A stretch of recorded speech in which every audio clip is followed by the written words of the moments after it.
So our next talk is the first of our student talks for this meeting, and we'll be hearing from Katy Barnhart talking about melting coasts and toppled blocks. She gets a shortened amount of time, so I'll stand up in around 12 minutes, and then hopefully we'll have time for a few questions after she's done.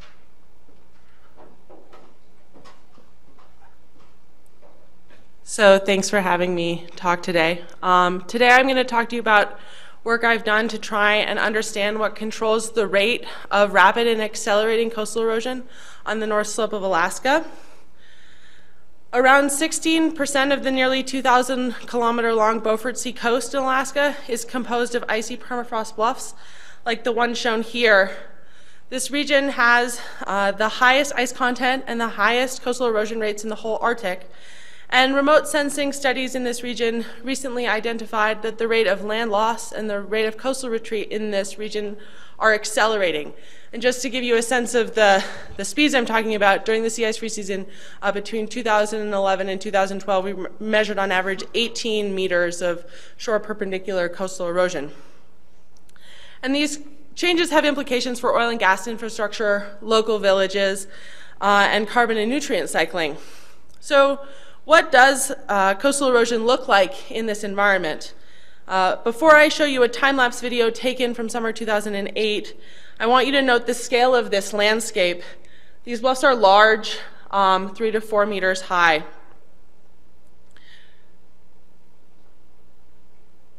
So I'm just going to let you watch this video. We're going to see it again, and I'll walk through it later on in the talk.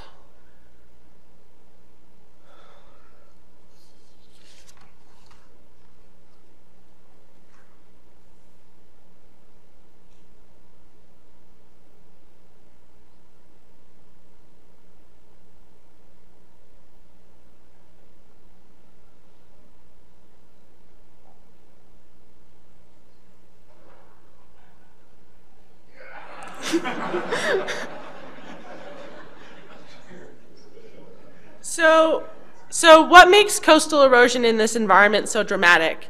There are two major differences I want to consider between Arctic and temperate coasts. The first is sea ice, which controls many geomorphic and nearshore processes in the Arctic. When the sea ice is shore fast, little erosion is able to occur. And when there's open water, the sea ice still has influence in that it controls the fetch over which wind-driven water levels set up and waves can generate. The presence of ice in the marine and terrestrial environment is an additional difference, particularly in regions where the ground material is not lithified or there's little coarse sediment. In regions where there's significant ground ice, this ice often provides the mechanical strength in the land material. And in some regions, the ice content is very high, often in excess of the pore space. So one way we can think about the ground in this region is as a dirty iceberg. And as we just saw in that time-lapse video, when warm water touches the base of the coastal bluffs, they rapidly melt away. So both of these factors are influenced by the changing climate in the Arctic.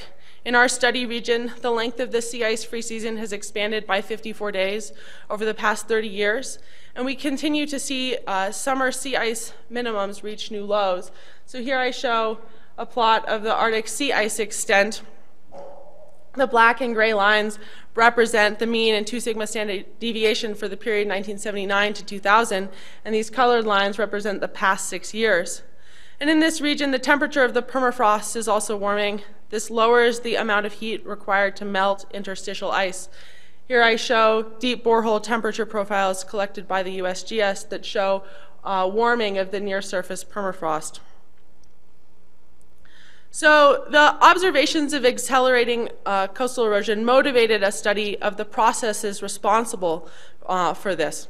Between 2007 and 2012, we've collected observations of local meteorology, water level and temperature, and wave climate.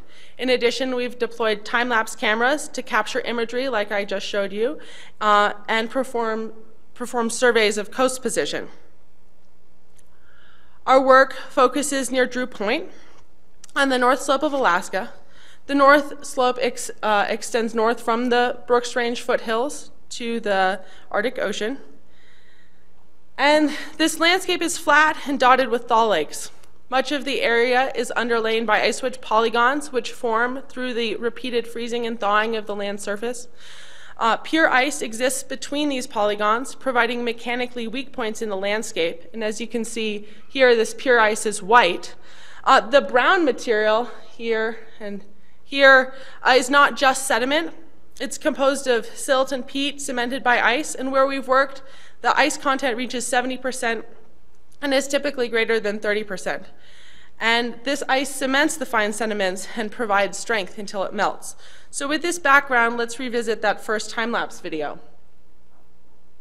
So this video was taken in the summer of 2008 and represents the time period from the end of June to the end of July. The time elapsed between each frame is 2 hours, and the coastal bluff is around 3 or 4 meters high. As we can see, in the early part of the season when the sea ice is present, not a whole lot happens. However, now that the sea ice has disappeared, erosion will progress much more rapidly. When the water level rises, it cuts a notch into the base of the coastal bluff, ultimately leading to bluff failure, the formation of a toppled block, and the retreat of the coast. There's little coarse sediment in this system, and the sediment that is present is wafted out onto the coastal shelf and does not create any landforms that protect the coast. So this system is not just geomorphically interesting and a striking example of the effects of lengthening the sea ice free season on a vulnerable section of the Arctic coast, but it poses some modeling challenges. For example, one of the most significant processes in this system is the horizontal incision of a notch and the destabilization of either the coastal bluff or a toppled block. And in most numerical models of landscape evolution, we focus on the vertical rather than the horizontal erosion. This numerical model that we've developed treats a cross-section of the system and is discretized to allow for the incision of a submarine notch. So before I discuss some of the details of our model for coastal erosion, I want to show you one more time-lapse video, this time from the perspective of the water. This video was taken between August 13th and 28th in the summer of 2010. It has a shorter frame interval than the prior video with a frame every 15 minutes. It's first going to play forward and then backward and then forward again. That initial block was nearly 4 meters tall, and the white material here and here is ice wedge where bluff failure occurred. So as you saw, not a whole lot happened until the water touched the base of the toppled block, at which point the water removes material, destabilizes the block, and it rotates towards the ocean. You may notice that all the while this rapid submarine notch incision is occurring, there is a small amount of subaerial erosion also occurring. And for those of you who are wondering about what controls the size of blocks, we typically see that the bluffs fail on ice wedges, and our field surveys indicate that the distribution of block size mirrors the distribution of ice wedge polygon size. So, as we have just seen in the 2 time-lapse videos, not much occurs when the nearshore water does not touch the base of the coastal bluff or toppled block. So we've developed a model for coastal erosion in this environment. It erodes both the coastal bluff and toppled block if it's present. And it does that based on a time series of water level and submarine and subaerial erosion rates. It allows a bluff to fail on an ice wedge when a notch is incised deep enough to destabilize the bluff. It also allows the toppled block to rotate if it becomes unstable. So there are many parts of this system that all combine to produce the rate of coastal retreat, from the ice wedge spacing to the bluff sedimentology and ice content to the air and water temperature, nearshore water level, and wave field.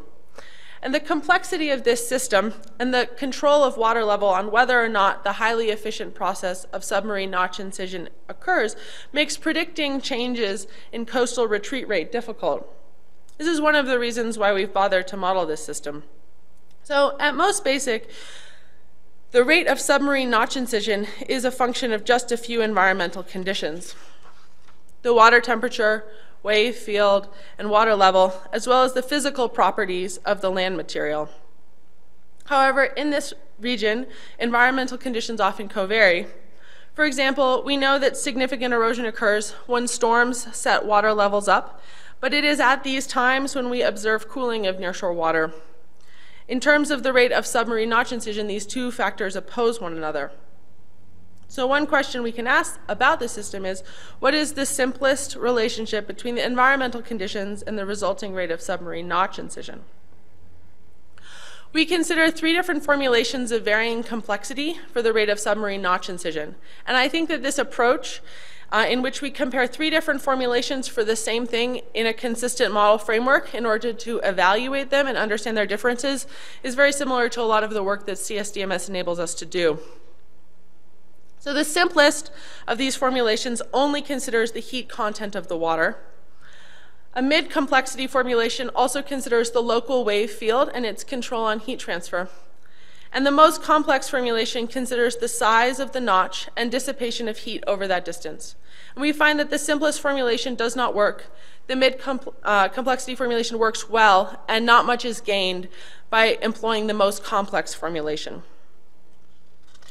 So we apply our model to the time period of block degradation that I just showed you in that last time-lapse video. I'm going to show you a video of the model domain for this time period. And the model is initialized with a block the same size as the one in the time-lapse video. And it's driven by observed environmental conditions. So on the bottom panel here, we see a time series of water level with the yellow dot representing where we are in time. And in this region, much of the water level variation comes from wind-driven water level set up from the passage of synoptic scale storms.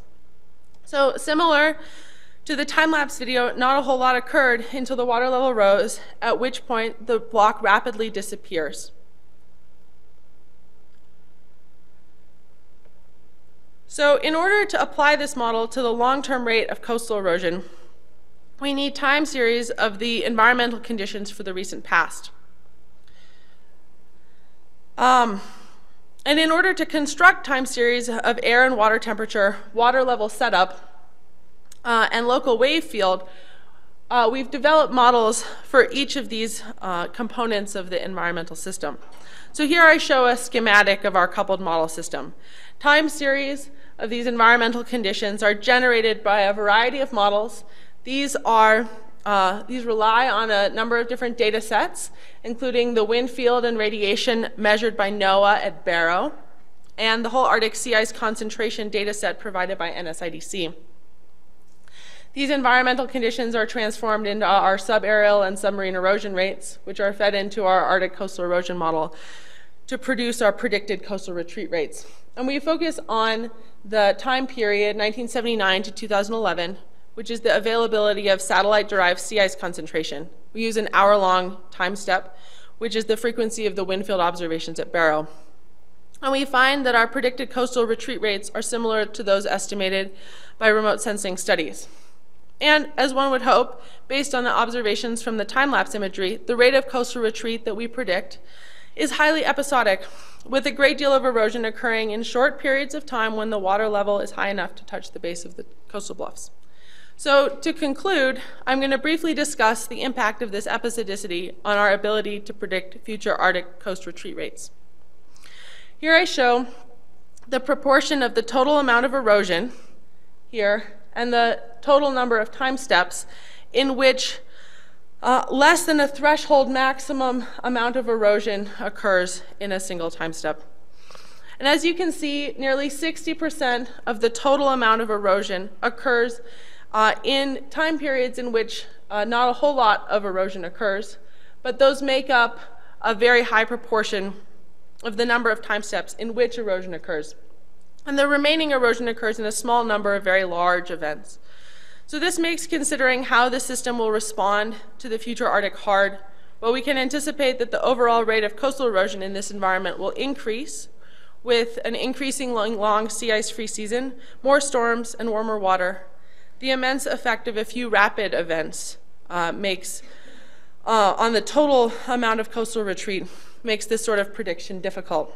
And with that, I thank you for your time.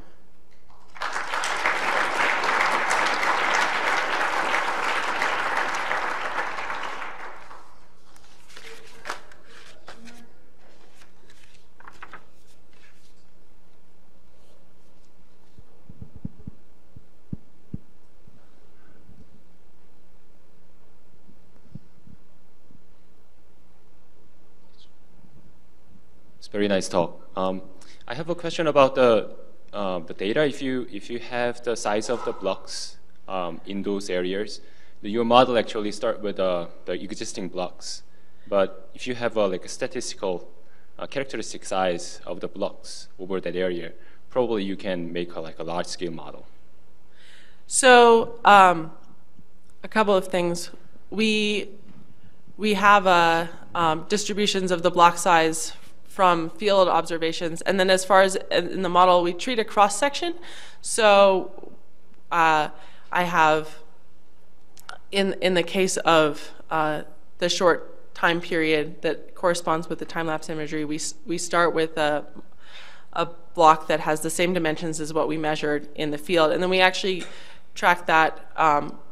In the time-lapse video, the best we can really get is the change in the apparent cross-sectional area of the block through time, and we compare that with the model results.